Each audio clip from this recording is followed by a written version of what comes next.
ngumu, wanajikaza zaidi ili wahakikisha wamepata ile nafasi ya tatu. Lakini kumbuka, kila siku tunasema mchezo kwao utuzwa na mtafutaji achoki. Wacha tuone, kwa sababu tumeshuhudia goli la kwanza kipindi cha kwanza. Kipindi cha pili itakuwa namna gani kwenye huu mchuano? Asante sana Murene, hiyo ni tathmini ya kweli kabisa. Tukiweza kuangalia, macho ameweza kuwa mazuri kabisa mchuano.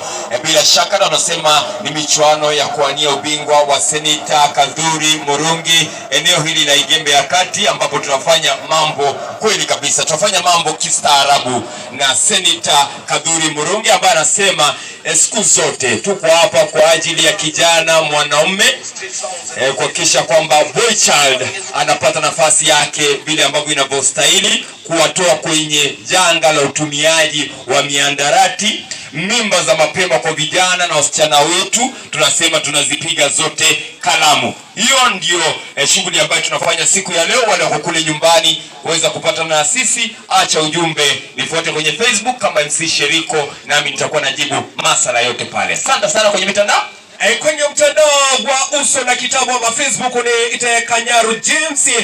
Utanipata pale na utaweza kunifollow na mimi nitakufollow back, kwa sababu hapa kwa jamii lazima tukuzane, lazima nikukuze unikuze. Ndipo sasa tunasema kama hii soka tunapiga hapa, siku nyingine tutapata na Eriko County ya Tharaka Nithi, ama kaunti ya Mombasa, ama kaunti ya Kilifi, ama Kwale huko. Lakini kwa siku ya leo tunasema Seneta wa kaunti ya Meru, Seneta Kadhuri Murungi hakikisha vijana wasitumie miandarati, wasikae kule nyumbani, kwa sababu kuna mambo tofauti na mimba za mapema kama mwenzangu walivyotangulia kusema.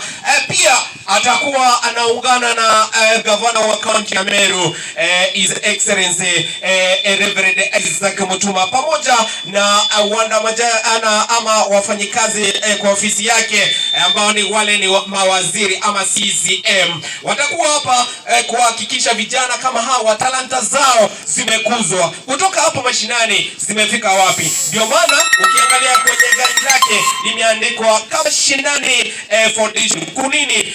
Kuhakikisha vijana wametoka hapa, wameinuliwa, wamefika kiwango kingine. Ndio tulikuwa tunasikia wanacheza Betika na community, kuhakikisha vijana wameinuka, talanta zao zimetoka hapa chini na zimeinuliwa mpaka pale juu. Asante sana mwenzangu, labda tu ukiweza kumsaidia Mothomi na kipasa sauti.